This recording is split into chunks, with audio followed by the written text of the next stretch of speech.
বিভিন্ন বিধানসভার অবজারভারদের নাম ঘোষণা করছি।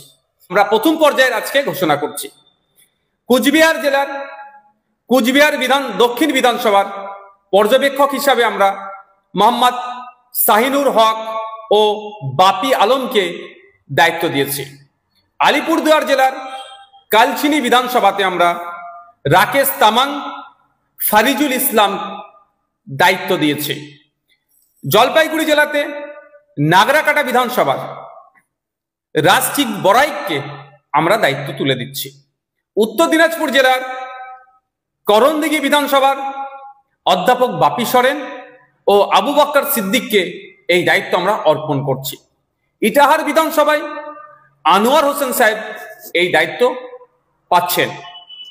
মালদা জেলাতে চাঁচল বিধানসভায় মোহাম্মদ কামরুল হোসেন মুকুল, যার ডাক নাম, তার হাতে আমরা দায়িত্ব তুলে দিচ্ছি। মোথাবাড়ি বিধানসভার মোহাম্মদ আলী কালিমুল্লাহ সাহেব, সুজাপুর বিধানসভায় মোহাম্মদ কালিমুল্লাহ হক সাহেব।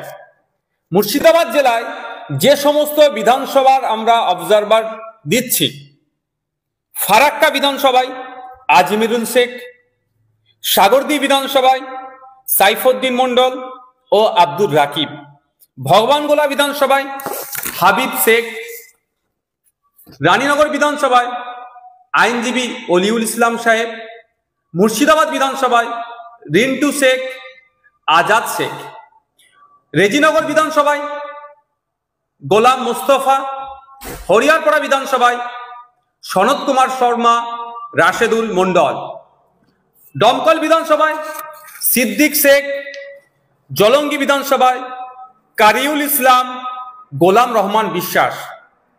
এরপরে আমরা নদিয়া জেলায় আসছি।